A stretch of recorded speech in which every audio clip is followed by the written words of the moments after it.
Ayan, isang pagbati ulit sa inyong lahat.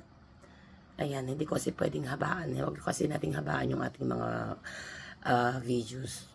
So, ano ko ngayon is 4 minutes para po mas effective po sa mga nanonood. Kasi pag mahaba po, tatama rin po sila.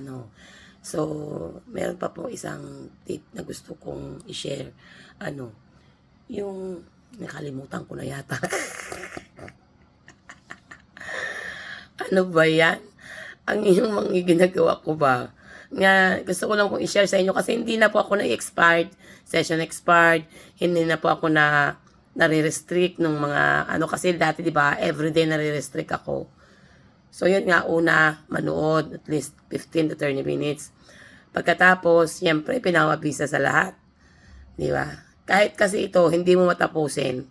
Basta magbigay ka ng star, at least 1, 2, 3.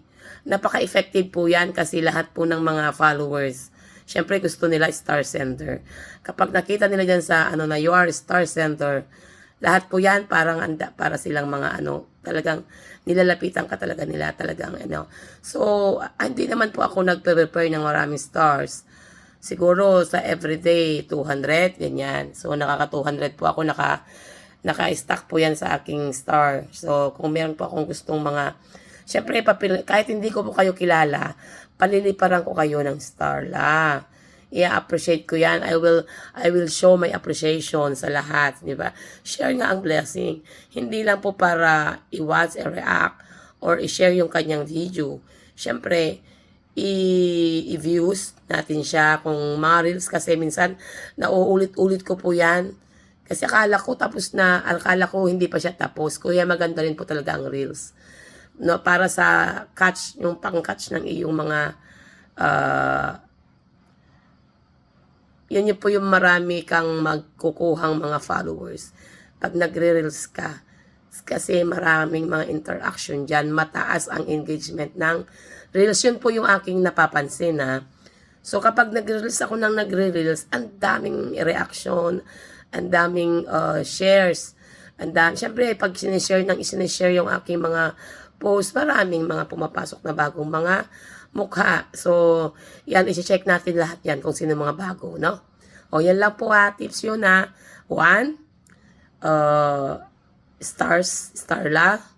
Kailangan, i-share natin ng konti yung blessing natin, di ba? Kahit tingnan mo yung mga sumasahod. Kaya naglalagay po talaga ako, nagsisave po talaga ako ng star. So, para po pag meron akong nakita na magandang video, pinapaliparan ko po ng stars yan. Kaya pag medyo mahaba at hindi ko kayang panoorin ng dire-diretso, paliparan mo ng star 1, 2. Balikan mo siya. After kasi sigurado yan, magre-react yun. Kasi pag hindi mo siya natapos at nireactan mo yan, i-restrict ka ni Papa Mets. So, ang napansin ko po, yung star. Kapag mahaba po masyado yung kanyang video, paliparan ko yung stars, babalikan ko po siya. At babalik po yan. Tapos yung pin, yung nakapin ka, yan. Yan lang po So, wag po natin masyadong bagutin yung mga nanonood.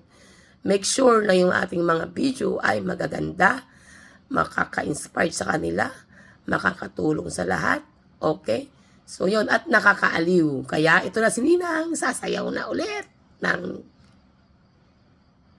Tots. Bye, Tots. Okay? Thank you, thank you.